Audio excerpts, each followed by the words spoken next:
¿Sí, ya? Vale. Muy bien, pues buenas tardes a todos. Y vamos a empezar este acto cultural dentro de estas magníficas jornadas. Un acto cultural que ya se ve, mirando la mesa, pues que es un poco especial, es un poco diferente. Aquí no estamos... De hecho, vamos a asistir a una conversación entre amigos, lo estábamos comentando antes. Yo tengo aquí algunas anotaciones de temas que hemos hablado, pero va a fluir la conversación y no sé dónde nos va a llevar, y ya veremos.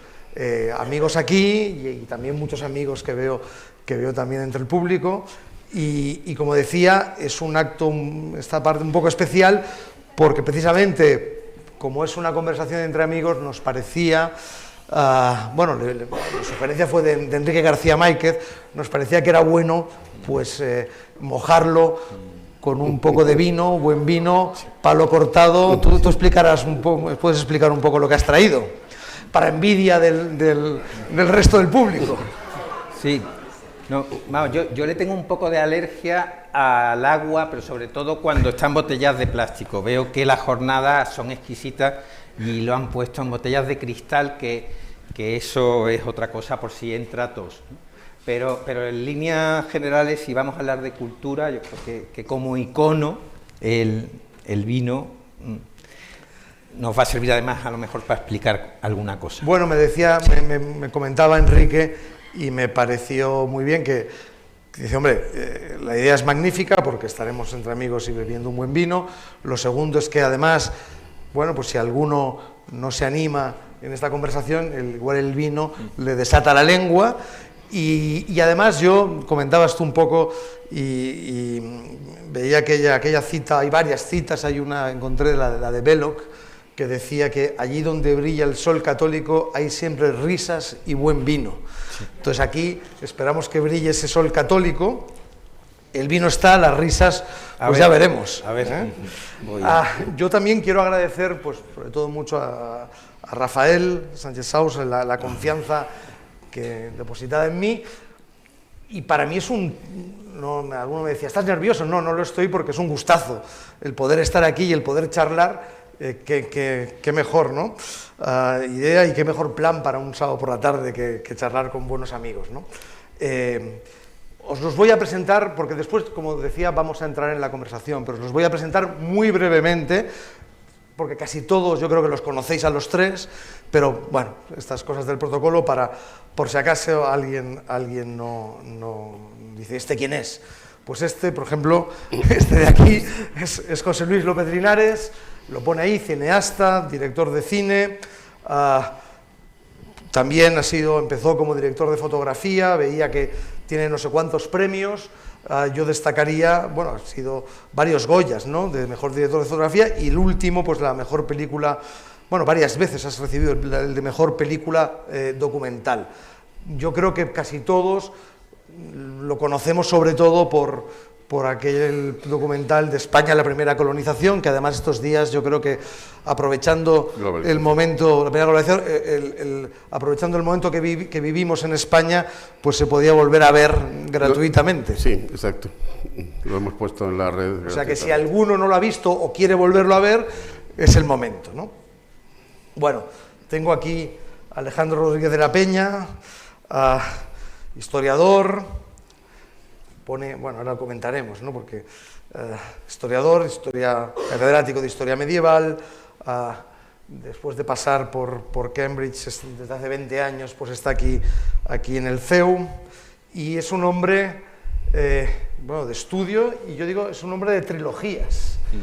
Primero concluyó su primera trilogía sobre la realeza sapiencial, y ahora está en esta trilogía, la última, sobre la historia de la crueldad y también de cómo ha ido surgiendo la compasión como contrapeso. Y habréis visto en el programa un giro inesperado, es que ya no solamente es ese historiador erudito, sino que pone novelista en ciernes, ya tiene la novela, todavía no está publicada, pero bueno, lo cual yo creo que te hace especialmente apropiado para estar aquí entre nosotros. Bueno, y Enrique García Máiquez, escritor, crítico literario, quizás conocido por la mayoría como columnista, pero también poeta, persona, bueno, pues artesana del lenguaje, sorprendentemente prolífico, porque publicas muchísimo y siempre muy interesante y sugerente, y además, pues flamante, claro, también premios, pues unos cuantos, pero me centraré en este flamante ganador del primer premio Sapientia Cordis de la Fundación Universitaria San Pablo CEU, que has ganado hace muy poquito y que te hemos felicitado por este libro, este ensayo titulado Ejecutoria, una hidalguía del espíritu, que estamos todos con muchas ganas de leer, estamos esperando a que salga. Bueno, pues ya sin hechas estas presentaciones, aquí en teoría vamos a empezar, ya como decía, no sé dónde acabaremos, pero al menos sé dónde empezamos. Y empezamos con la pregunta que aparece, dice, ¿es posible hoy en día una cultura católica, ¿no? Y yo claro, pensaba, Enrique, quizás para que tú abras el... me mira con cara de me lo pagarás luego, pero decía, Enrique, ¿cuán explícito eso de católico tiene que ser en la cultura, en la creación tuya? ¿Cuán explícito es? En la mía. En la tuya y lo que tú crees que debería de ser. ¿Tiene que ser algo que se vea muy claro o no es necesario? Ya, digamos, aparece. Sí. Vale, primero, hablando en general, yo creo que uno de los grandes valores de la Iglesia católica es que tiene muchas moradas.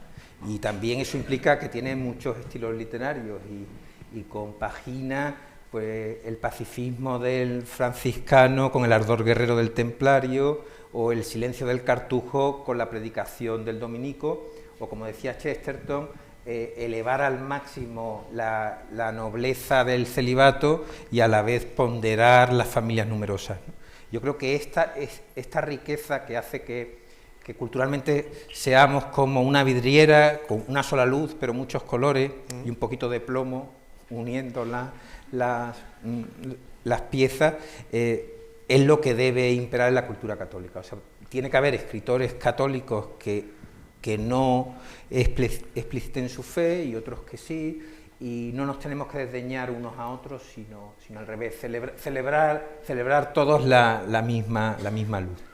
Dicho eso, yo creo que cuanto más contrario es el medio ambiente al catolicismo, más explícita tiene que ser la cultura católica, porque muchas veces pasa como esto que he oído atribuido a varias gente de un pez viejo que se cruza con unos pececitos jóvenes y les dice qué buena está el agua hoy, ¿no? Y dicen los jóvenes, los pececillos, ¿qué es el agua? Están rodeados de un ambiente y no lo han visto, ¿no?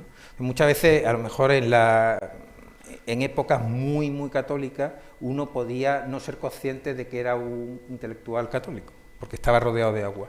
Hoy en día sí hace falta decirlo explícitamente. Y ya, en mi caso, yo soy más partidario, vamos, admirando mucho los cartujos, pero más partidario del templario y del dominico, y creo que mi vocación es ser especialmente explícito, y que eso hace un bien a la cultura general porque contribuye a que se produzca un contraste. Alejandro, tú me hablabas, estábamos comentando un poco que va por ahí, ¿no? Esas dos opciones de más explícito o menos. Me hablabas de las dos opciones Tolkien, Lewis. No sé cuál has tomado en tu próxima novela y qué te parece esta disyuntiva. Pues he tomado más la opción Lewis, pero al mismo tiempo también la Tolkien, y me explico. Está por un lado la cuestión que explicaba Enrique de si uno como autor, como intelectual, como lo que uno sea, si hace explícita su fe a título personal, si es conocido esto a nivel mediático, a nivel público, esa es una cuestión, hacemos o no hacemos explícita nuestra fe, pero luego hay una segunda sobre si tu obra es explícitamente católica o explícitamente cristiana. Y ahí está el tema que tú señalas sobre Tolkien, Lewis. Luis era más apologético, era más evidente que lo que quería hacer con su obra literaria era evangelizar o trasladar una verdad cristiana, mientras que Tolkien, si uno lee su obra, ni la palabra Cristo ni el cristianismo aparecen por ningún sitio. Cuidado, él era pública y notoriamente cristiano en una Inglaterra predominantemente anglicana. O sea, él jamás escondió su fe, pero optó por a crear literatura sin explicitar lo cristiano. Y en los dos casos, tanto Luis como Tolkien, son dos autores cristianos gigantescos. O sea, que creo que las dos opciones son legítimas. En el caso de mi novela, he intentado evitar lo apologético porque creo que la propia verdad histórica, sin forzar la realidad, es la mejor forma de trasladar el mensaje que yo quiero trasladar, que evidentemente es un mensaje cristiano. Pero el problema que yo tengo es que lo que yo novelo es la historia de la Edad Media, y la Edad Media el cristianismo supura por todos sus poros, entonces es inevitable que lo cristiano esté por todas partes. Pero sí he evitado lo apologético. Tú, José Luis, en el mundo del cine, declararte católico, ser católico, vamos, pasas a ser una especie de maldito, ¿no? Casi.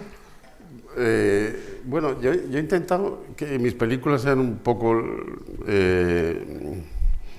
Tolkien. O sea, digamos, siempre mis documentales siempre tienen yo pretendo a veces digo que sean católicos, o sea, que tengan un trasfondo. Y la verdad es que cada vez me hago más apologético.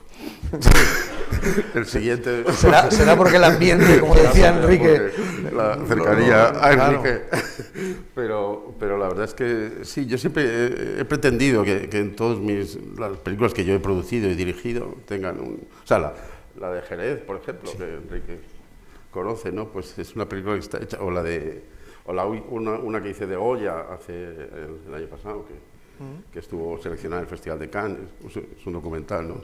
Siempre, o sea, digamos que sin ser, no sé, explícitamente, pero la forma lo que quiero contar tiene un trasfondo, incluso a veces engaño a algunos para que lo parezcan. Sí, ¿no? Entonces... Claro, es que ahí, bueno, veo que ya lo sabéis, que si os acabáis, Enrique nos va a pasar la botella y vamos a ir rellenando hasta que se acabe. No sé si queda algo ahí, algunos en la primera fila que están esperando a ver si cuando acabe esto todavía queda algo en la botella para probar ellos. No sé si os vamos a dar opción, ¿eh? Pero claro, tú sugieres una cosa aquí, yo le comentaba antes. Estaba releyendo un artículo de Flannery O'Connor, la escritora americana, del año creo 57, ¿sí?, que se titulaba La Iglesia y el escritor de ficción, y que hablaba de esto, de la visión. No sé, ella ahí contestaba a quienes le decían que la fe católica, la creencia en unos dogmas, te limitaban tu libertad creativa. Y Flannery O'Connor, claro, respondía que no, que al contrario, que lo que hacía la fe era darle una visión más amplia y más profunda. Y una visión, os cito porque me parece realmente sugerente, que decía, esa visión cristiana lo que me da es la capacidad para ver que a pesar de todo su horror, el mundo la humanidad ha sido hallada por Dios como algo digno de que Dios dé la vida por eso, a pesar de todos los horrores. Y saber eso te ampliaba la mirada. Entonces, me gustaría, no sé, que tú ya lo has dicho, que al final estás haciéndolo, aunque no sea explícito, te da una mirada. Realmente. Y me gustaría si esto también lo experimentáis vosotros cuando os ponéis a escribir, a crear. Bueno, la cita que yo no conocía de Flannery O'Connor me parece buenísima, y yo alguna vez he defendido, bueno, he contado esto de Stendhal, de La Cartuja de Parma, que Fabricio el Dongo se va a la batalla y no sabe quién es de cada bando, porque ve a mucha gente corriendo de aquí para allá, unos disparan, otros no, cada regimiento con sus uniformes, y está perdido sin saber, y un poco en la cultura contemporánea nos puede pasar igual. ¿Quién está en qué lado de la batalla? Y yo mantengo que la línea de combate es la realidad.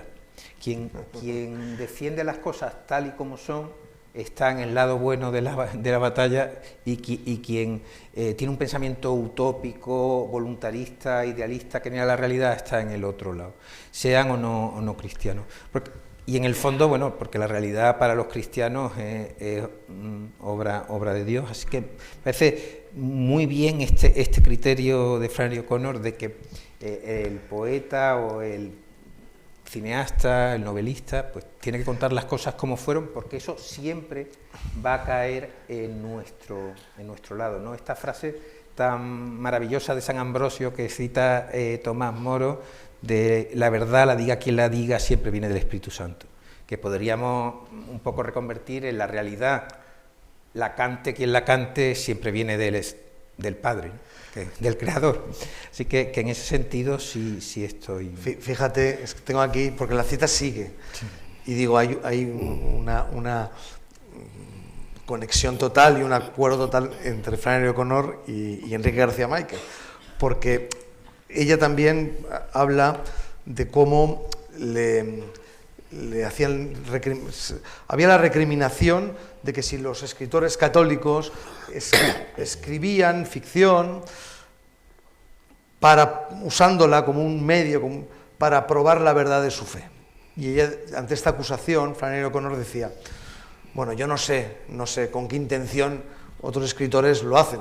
Yo sé lo que sí sé es que si el escritor, para intentar probar la verdad de su fe, ha manipulado fraudulentamente, omitido o asfixiado la realidad, ya ha fracasado. Sí. Decía, el escritor descubrirá que no puede moldear la realidad en favor de una verdad abstracta. El escritor aprende, quizás más rápidamente que el lector, a ser humilde frente a esto. Entonces, realmente es esto de la realidad que me ha hecho gracia, como tú también lo tienes muy claro, Alejandro.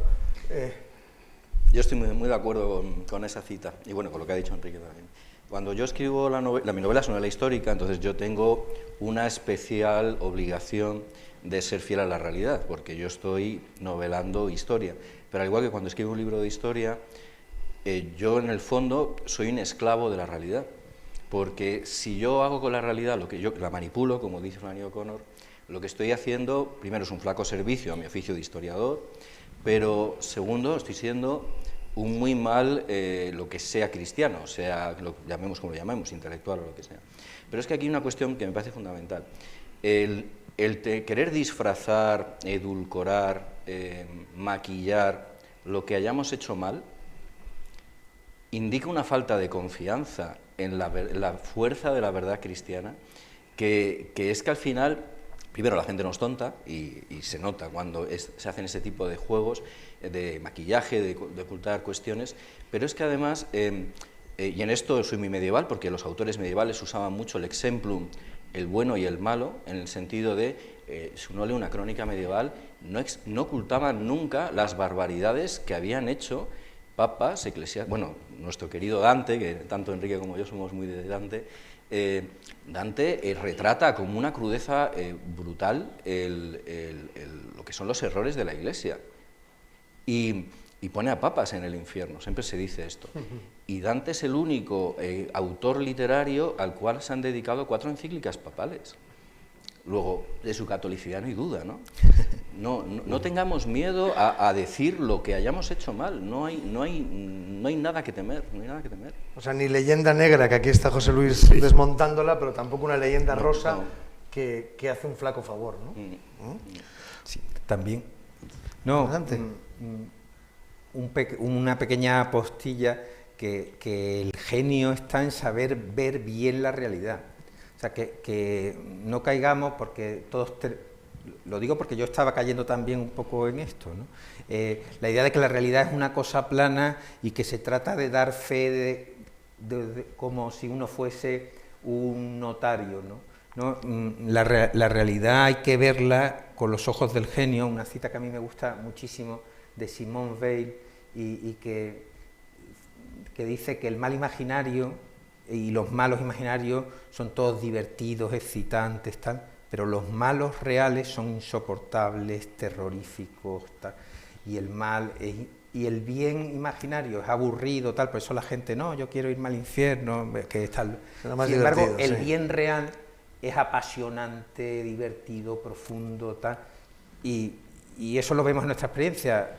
Nos gustan a lo mejor las películas de malos, pero sin embargo queremos estar casados con alguien bueno, ¿no?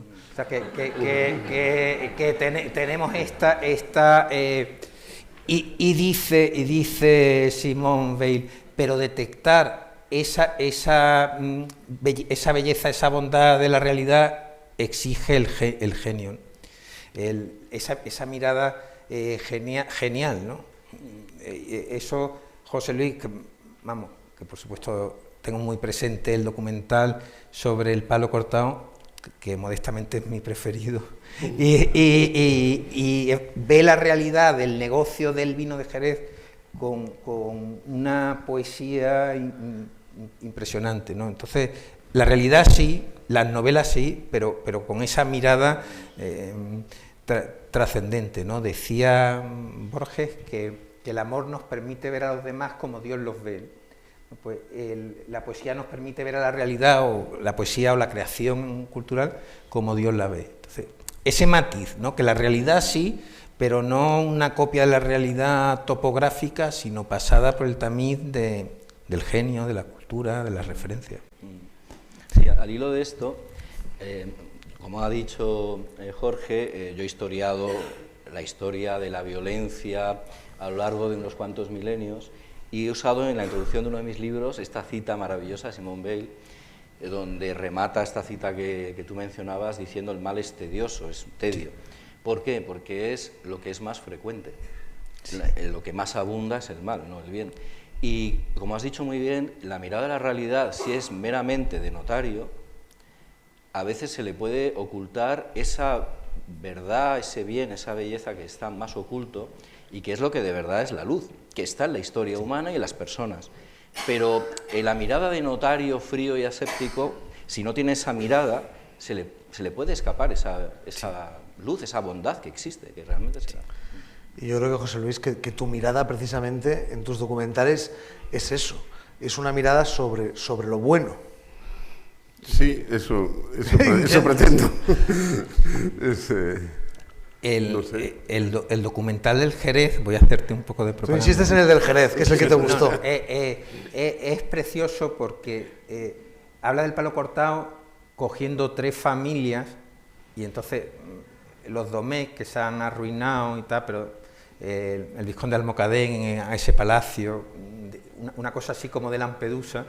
Luego están los González, que son pues la familia que está funcionando económicamente, y lo precioso es que la tercera bodega es Bodega Tradición. Él escoge el nombre con toda intención, vamos, el nombre es el de la bodega, y son los Riveros, que se han arruinado y que han vuelto a fundar una bodega. Entonces, efectivamente, no hay nada explícito, pero hay un mensaje de esperanza, de volver a resurgir de las cenizas, del valor de recuperar una tradición familiar, y es una obra impresionante. Y del misterio, ¿no? Y del misterio, sí. A mí lo que intento hacer, ¿no? Lo hice, sí. O sea, los misterios, no, la película se llama El misterio del palo cortado, pero no desvelamos ningún misterio, porque los misterios están para rodearlos, disfrutarlos, sí, saborearlos, pero no para desvelarlos. Necesitamos misterio, claro, necesitamos el misterio. Claro, ¿no? Entonces, sí. Es un palo cortado. Sí. Hay, digamos, cuando yo le daba vueltas claro, veía cultura cristiana, eran como los dos términos de la tertulia que íbamos a tener, de la conversación que íbamos a tener. Hemos hablado bastante de cristiano, ¿no? De cómo eso nos influye, nos da esa mirada.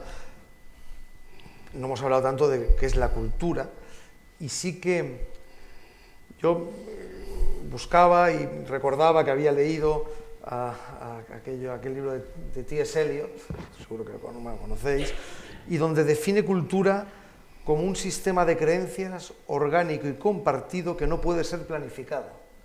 Sistema de creencias vigente en una sociedad, orgánico, compartido por todos, que además tampoco es un tema que puedas tú planificar, sino que bueno, digamos, es la cristalización de muchos elementos y de muchas influencias, ¿no?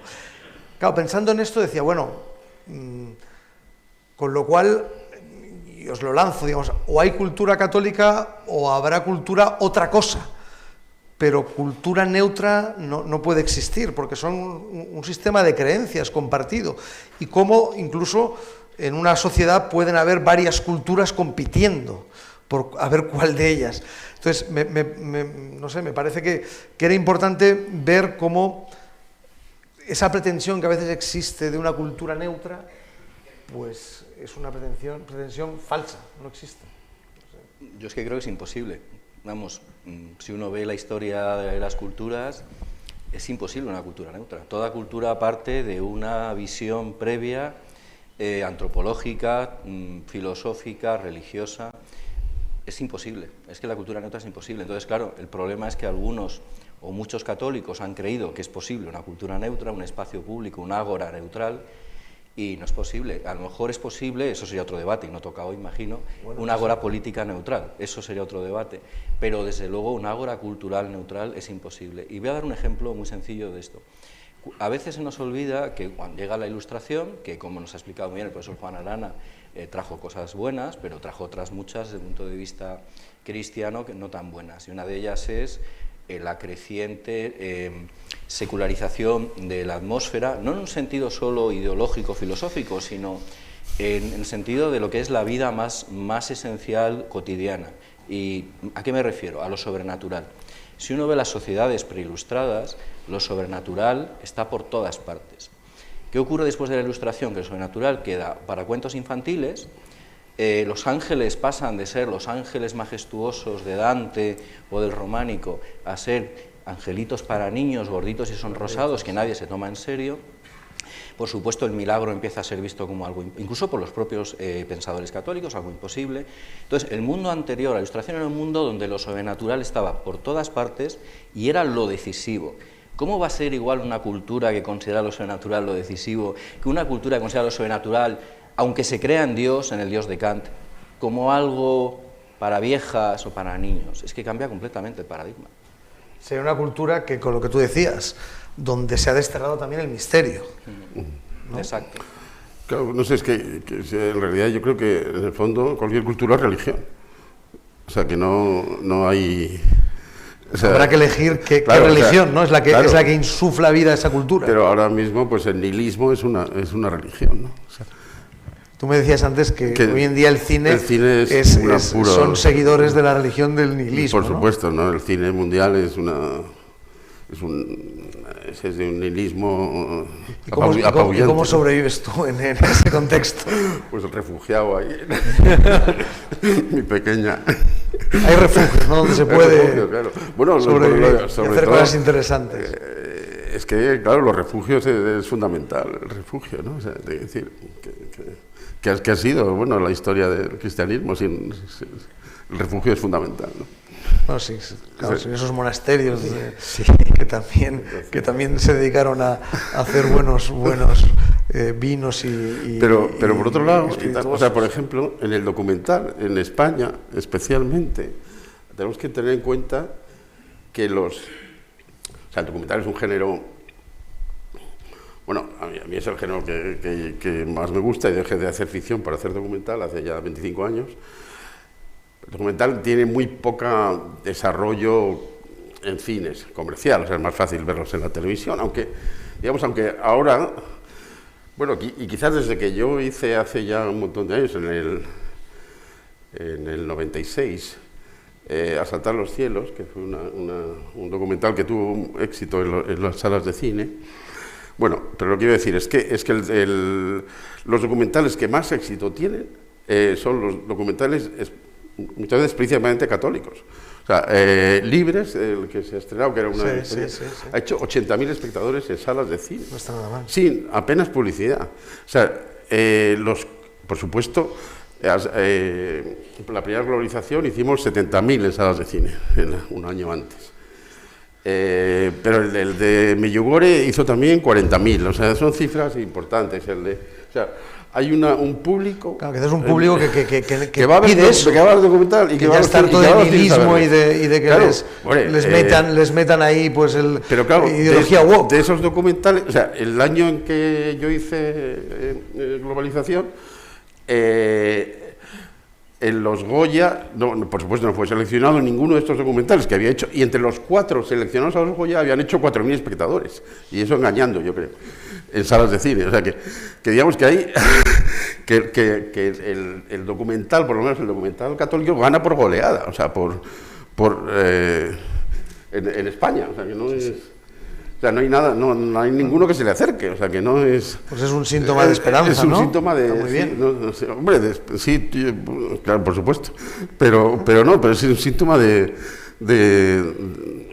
no sé, es muy especial, ¿no? Porque los documentales tienen en salas de cine, si lo ven 3.000 personas ya parece que es un éxito, o sea, a muchos, la mayoría ni logran estrenarse, aunque se han realizado con las ayudas para estrenarse, luego aunque se pongan 3 días en una sala de cine ya se califican para recibir las ayudas, o sea que no, pero sin embargo el fenómeno de productoras como Bosco Films o Goya y tal, que tienen, se hacen películas que tienen un éxito mucho mayor en el documental. O sea, la ficción pues es otra cosa, ¿no? Pero el documental en España, España y también se distribuye, en México. En la ficción tuvimos ahora la de La Vendée, ¿no? La Vendée, que también sí. ha tenido su impacto. Oye, claro, hablando de cultura, lo que está, digamos, mucha cultura contemporánea se plantea, digamos, eso de hacer tabula rasa del pasado, y somos muy originales, y digamos, yo creo que la cultura católica, claro, digamos, no sé si ellos lo verán como una rémora, yo me parece, no sé, te lo lanzo, que es precisamente un gran tesoro que tiene, ¿no? Hay unas referencias. Yo el otro día estaba hablando con Armando Pego, que ha escrito este libro ahora de antipos modernos españoles, y decíamos, qué importante cuando ves a los escritores y analizas, qué importante esas referencias clásicas y bíblicas, me decía. Y él decía, es que, claro, si mis alumnos ahora que ya no tienen esas referencias bíblicas, no entienden nada. Es un empobrecimiento brutal. Entonces, ¿a ti qué te parece, Enrique? Bueno, me parece interesantísimo, pero voy a responderte recogiendo un poco parte del debate anterior que decía Alejandro, si podía haber cultura no cristiana. A mí una frase de John Senior que me encanta es que la cultura nace del culto. Y de un culto o de otro, pero nace del altar. Y esto que decía José Luis, de que el documental católico tiene su nicho, también pasa con la literatura católica, con la poesía católica. Y yo creo que esto es muy importante porque, igual que me pongo muy tolerante con la metáfora de la vidriera y todo eso, yo hay una actitud que realmente me produce cierta alergia, que es el llorón. Porque realmente, si no te invitan a un sitio por ser católico, te invitan a 3 más. Yo estoy encantado de estar en el CEU, que no es mi alma mater, pero a este paso va a terminar siendo mi alma pater. vengo continuamente y estoy encantado. O sea, que efectivamente hay un tono llorón, porque ellos también tienen su nicho, y es un nicho que nos permite sobrevivir a todos. Yo soy un columnista que tiene sitios donde escribir, pero no solo por la utilidad, sino yo creo que es importante que estemos también para recordarle a los otros que ellos también están en un régimen cultural, en una religión como el nihilismo. Un poco como contraste ya hacemos un bien, ¿no? Y otro bien que aportamos es precisamente que venimos de muy atrás. Venimos de muy atrás, somos los herederos de una tradición de 2000 años. Chesterton decía que el catolicismo nos salva de la degradante esclavitud de ser hijos de nuestro tiempo, la cultura en realidad también, porque es una tradición.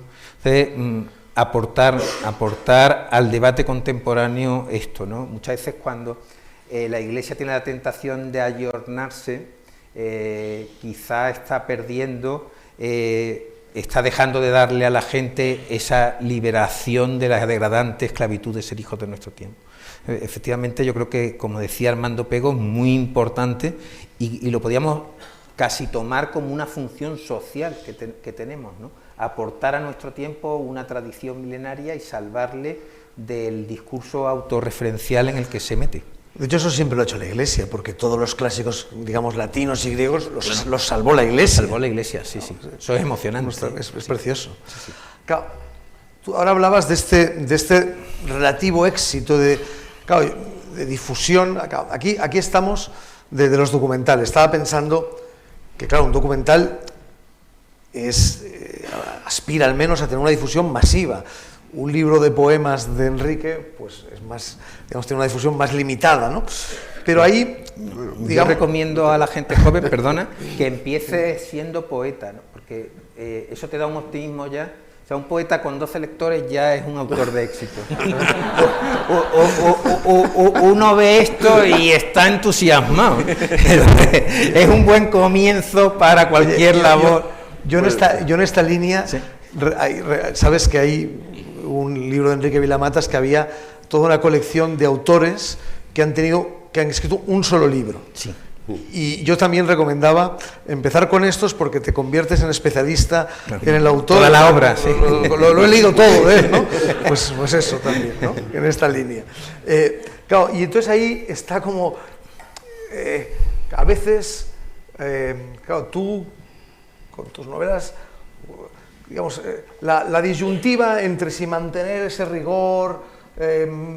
Que, por ejemplo, tú, Alejandro, pues eso está muy claro que hablabas de ese rigor, o decir, bueno, y la tentación de rebajar para conseguir mayor difusión, no sé cómo ves esa disyuntiva, ¿no?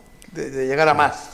Bueno, para mí el rigor, evidentemente una novela no es lo mismo que en un libro de historia, de historiador, para mí el rigor es no decir nada, no escribir nada en este caso, que no sea plausible, que no sea posible que haya ocurrido. Esto es el rigor. El novelista tiene que poder imaginar. La mitad de lo que yo he escrito en la novela no sé si ocurrió, pero sé con certeza que pudo ocurrir. Pero luego hay otro tema más allá del rigor, que está relacionado al rigor. El rigor es buscar la verdad, ser fiel a lo que tú consideras en conciencia con tus conocimientos que es cierto. Pero luego hay una cuestión que es básica y que en la historia y en la literatura no tiene la misma importancia. El buen historiador escribe bien, ¿no? Pero no es fundamental. Hay grandes historiadores que no han tenido un estilo especialmente bonito, bello. En literatura, la belleza es fundamental. Y además es cristiana, porque una de las formas de saber si algo es cristiano, más allá de que el autor se declara a sí mismo cristiano, esto puede servir para arquitectos, músicos, poetas, si yo veo una obra de alguien que se autoidentifica como cristiano y es fea, incurre en el feísmo, incurre en el nihilismo, se hace eco de las mentiras de nihilistas, por ejemplo, pues el autor será cristiano, pero la obra no es cristiana. Ejemplos de esto hay muchísimos. Si uno, por ejemplo, toma... ¿Qué vas a poner nombres? No, solo uno, pero solo uno que es una figura indiscutible, por eso se puede hablar de él, si no sería de mal gusto, ¿no? Scorsese. Pues El Cabo del Miedo es una película cristiana, no lo sé. Silencio es una película cristiana. Esa es la diferencia. Es el mismo director, pero depende cómo trabaja, ¿no? ¿A ti te pasó, Enrique, esto de decir, bueno, ¿cómo llego a más gente? ¿No? Porque también es verdad que claro, que es un poco también, lo hablamos contigo, Alejandro, esa disyuntiva entre el intelectual que está en su torre de marfil y que escribe para 12 y con eso está contento, o el que dice, bueno, yo también, Dios me ha dado unos talentos, ¿no? Y esos talentos quiero que lleguen a mucha gente y quiero, ya que puedo, influir. ¿Cómo lo has vivido tú eso? Bueno, yo creo que escribir buscando el éxito es un error. Y además... Garantía de fracaso. Casi. Sí, bueno, hay que escribir como decía Alejandro, o como hace, lo mejor posible y luego contar los lectores de uno en uno, ¿no? Esto de Heráclito el Oscuro, de uno para mí es 10.000 si es el mejor. Pues un lector es un milagro porque te está regalando un tiempo. ¿Tá? O sea, yo escribir para tener éxito tengo cierto prejuicio contra eso, ¿no? Una anécdota, ¿me da tiempo a contarla? Sí. Que es una anécdota real de un profesor de universidad que le explica a sus alumnos, para escribir un bestseller es muy fácil, hay que meter 4 ingredientes y sale el bestseller. Los 4 ingredientes son un aspecto trascendental como los templarios o Dios o las brujas de no sé, trascendental, un poco de lujo, de que sea gente rica, que sea un poco de o sexo y por último misterio. Y con esos 4 ingredientes uno hace un bestseller. Le dice, a la semana quiero que me traigáis un cuento con estos ingredientes. Llega la semana siguiente, a ver, ¿alguien lo ha escrito? Ningún alumno dice nada, pero nadie de verdad, y uno tímidamente, bueno, yo, pero es muy corto y tal. A ver, salga usted, que es muy corto, salga usted. Y sale y dice, Dios mío, dijo la marquesa, me he quedado embarazada y no sé de quién. Bueno, pues escribir, bueno, la anécdota es real y yo cuando alguien escribe pensando en tener éxito es que veo a la marquesa. Entonces, creo que hay que escribir impelido por una vocación artística o filmar. Tú supongo que cuando también haces documental, no sé si piensas en a quién quieres llegar, ¿no? Y llegar a mucha gente, ¿eso te influye a la hora de montarlo o tienes ya muy clara la idea de lo que quieres hacer? No, yo hago las películas un poco sobre la marcha, sin un guión, o sea que, como mis películas, muchos de los documentales están basados en entrevistas, pues no sé lo que me va a contar Alejandro la semana que viene, por ejemplo. O sea que no. Porque anuncio que José Luis entrevistará a Alejandro para su próximo documento, su próxima película. Y entonces, bueno, digamos que lo voy formando como un gran collage sin bordes, como un puzzle ahí la película, ¿no? Y al pero final hombre, evidentemente, no sé, yo evidentemente procuro que la película sea, por supuesto, inteligible, o sea, y fundamentalmente que no aburra, o sea, que sea bueno, y por supuesto sin traicionar lo que yo pienso que es que tengo que hacer, o sea, simplemente es eso, no hay más. Oye, en nuestro mundo que... Es que aburrir me parece fatal. Estamos de acuerdo con eso, ¿no? Vamos a intentar no aburrir, digo, en nuestro mundo en el que hay tanto ruido, tantos impactos, tan poco silencio, tan poca contemplación, donde todos son los... Cada vez, claro, digamos... en vez de leer una poesía o una novela histórica o un documental que aunque es menos pero que exige la atención durante un tiempo, claro, ahora ya son vídeos de TikTok que son cada vez más cortos, ¿no? Y digamos, en ese mundo la cultura católica tiene que intentar meterse ahí o tiene que sacar de ahí a los jóvenes que están metidos para que aprendan a degustar cosas de mayor valía. No sé. No lo tengo claro. Tú no lo tienes claro. Estás entre el... No sabría qué decir, no sabría eso. ¿Estás tentado de empezar a hacer vídeos de TikTok? No. Vamos a ver, el tema es, yo estoy en Twitter ¿sí? Y dedico tiempo a Twitter y gracias a Twitter, donde tengo bastantes seguidores, gracias a Dios, pues he conocido personas interesantísimas que si no habría conocido. Empecé a leer todos los días a Enrique, como él sabe muy bien. Que también es muy activo, tú también eres muy activo. Luego tiene su cosa buena esto. Por supuesto. Ahora, yo reconozco que me siento ridículo haciendo vídeos en plan donde salgo yo. O sea, no tengo cierto pudor. No sé si es pudor o me da vergüenza, no sé por qué es. Pero creo que hoy día, para llegar lejos en el sentido de llegar a mucha gente, no en el sentido de ambición, sino llegar a mucha gente, no puedes estar fuera de las redes. Esa es la conclusión a la que he llegado. Para el final quedar, yo creo, sí. No sé, a ver, tú, Enrique, tú también estás muy en redes, para quedarte ahí o para llevarlo desde ahí a otros sitios, hacerles descubrir que hay otras cosas? Claro, yo... Que hay también tus libros, Verbigracia, ¿no? Sí, no. Pues yo vuelvo a mi vidriera y a la idea de que todo es bueno y de que en realidad estamos trabajando en equipo, ¿no? Entonces, a mí me pasa como Alejandro, Twitter es un sitio muy cómodo para los escritores serios, porque al final lindas con el aforismo, haces un link a una obra crítica, pero supongo que es muy bueno que haya gente haciendo TikTok.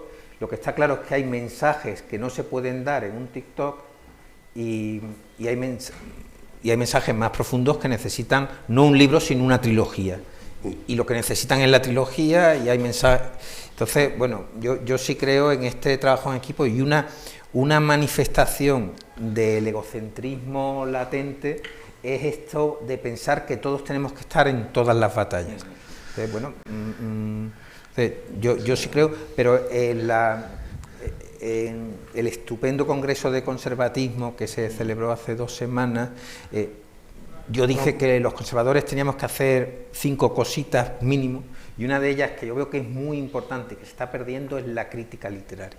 Creo que sí es importante señalar a la gente sobre el ruido, sobre que la película de José Luis es muy buena, que el libro este es muy bueno, y ahí sí hay una cosa una labor que urge, y se está haciendo poca crítica literaria. ¿Más señalar lo bueno o también denunciar lo malo, o avisar de lo malo?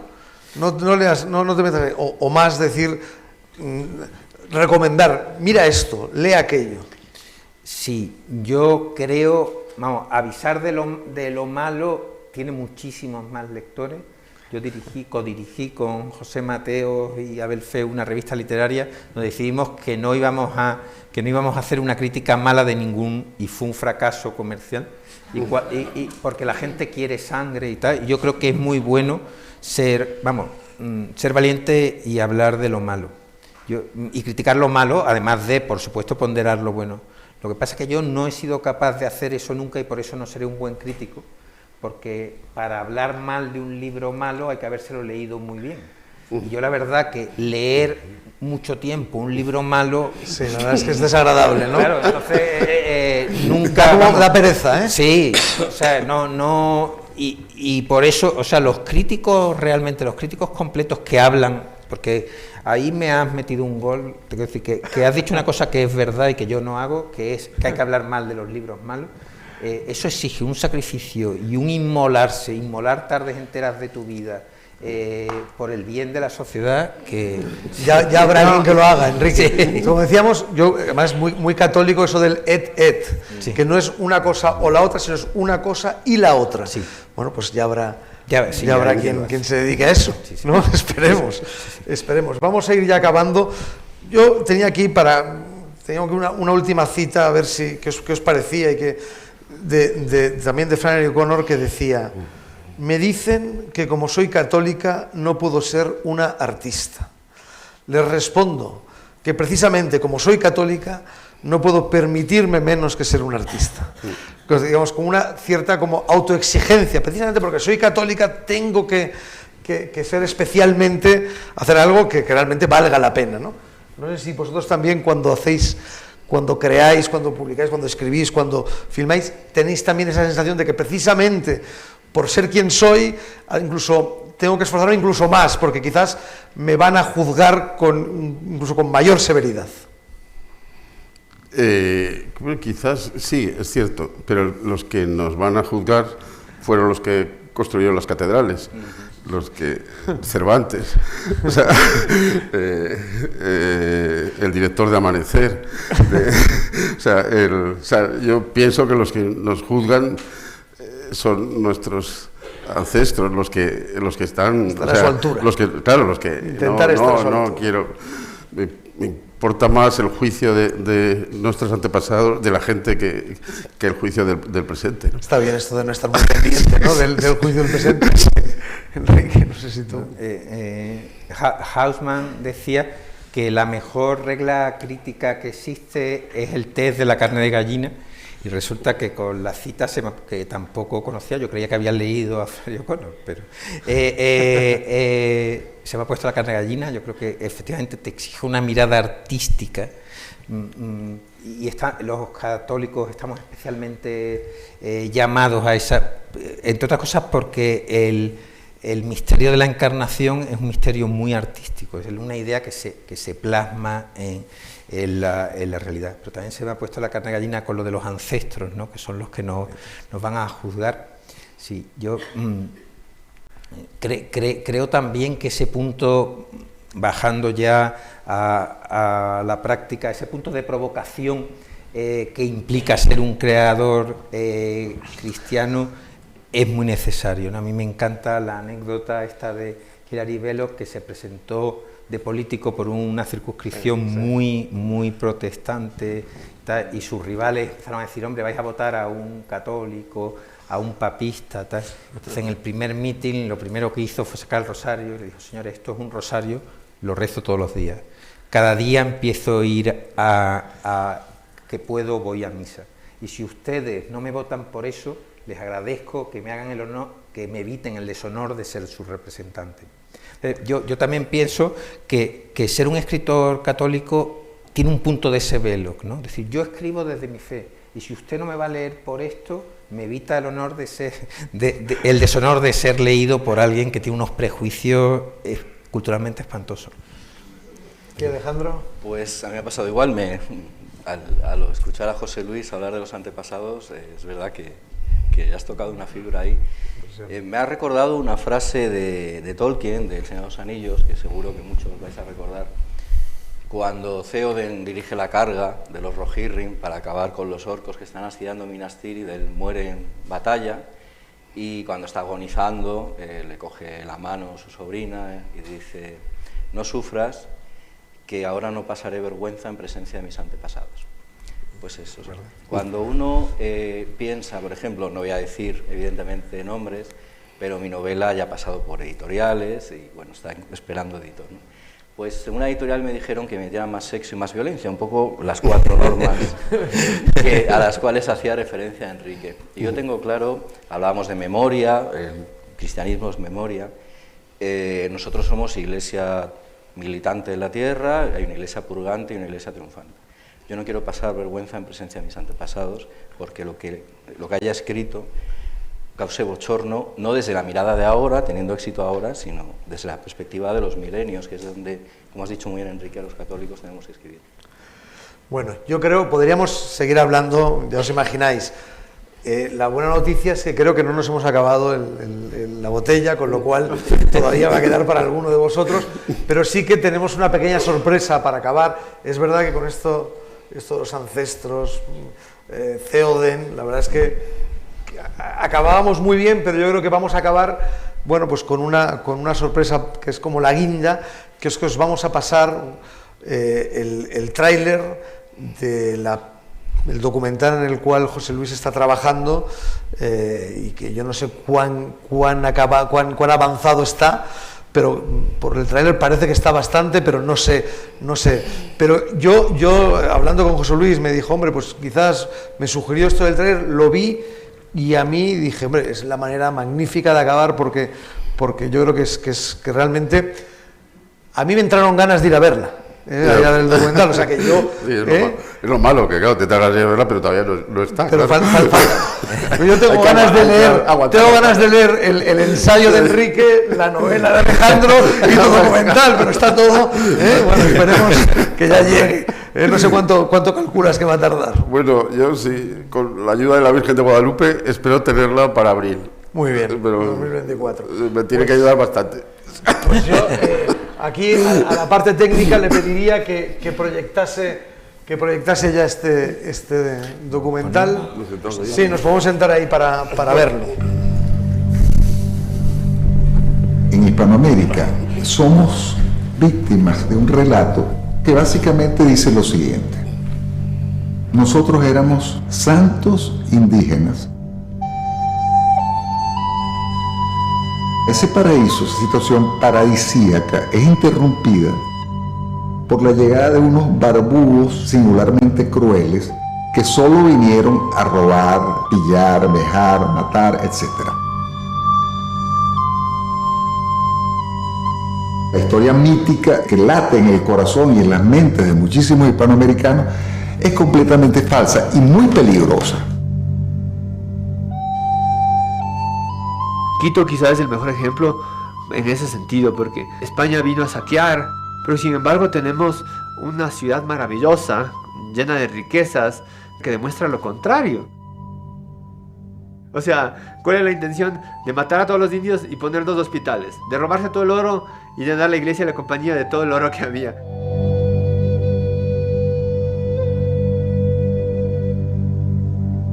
España vino a América a reproducirse, a generar nuevas Españas, a hacer lo que llama Gustavo Bueno, un imperio generador. Este fenómeno creo que no se ha dado jamás en la historia de la humanidad. Tú en 50 años tienes un grupo inmenso de gente que viven en ciudades, cuya lengua franca es el español, que su propio entendimiento del mundo es diferente. Hasta el momento en que los españoles llegan a América, cada continente tenía su raza. Aquí ya todo el mundo se mezcló con todo el mundo. Eso implica una percepción de que todos somos personas, que por encima de determinadas diferencias puede existir una naturaleza común y una riqueza y una pluralidad culturales que son perfectamente compatibles con la existencia de la verdad, ¿no? La verdad no uniforma, la verdad une, que es distinto. Algo muy bonito el venir nuevamente a ver a la Virgen y agradecer que estamos bien. Porque la fe de la Virgen de Guadalupe mueve montañas. Hispanoamérica tiene 3 figuras femeninas tutelares. La Virgen de Guadalupe como figura femenina protectora. Isabel la Católica, que da la igualdad, la dignidad. Y con la Malinche tenemos el puente. El papel de Doña Marina es fundamental porque es ante todo una traducción cultural y política entre 2 mundos que se encuentran. Entre este arco y la pared del fondo se asignó una tumba para la familia de Atahualpa. Y era comprensible, el crucero de la iglesia se da a las élites y los Atahualpa estaban dentro de la élite social. Si son súbditos libres de la corona, deben ser bien tratados. Isabel fue una mujer muy visionaria.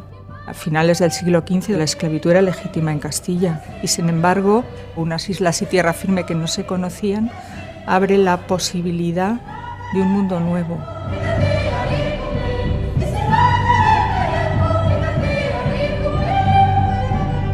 Cuando hablan de los españoles como un otro, es un mito, porque justamente nosotros somos descendientes de aquellos que se quedaron, se casaron, se mestizaron y repoblaron.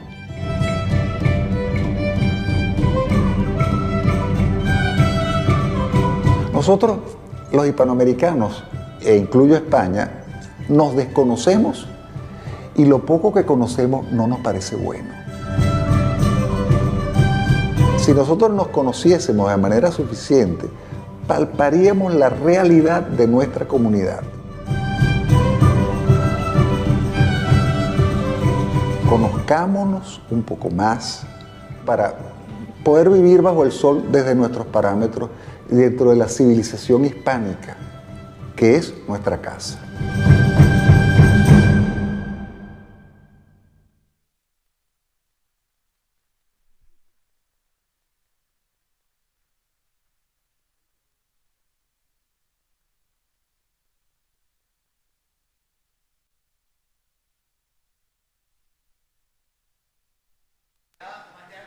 Eso.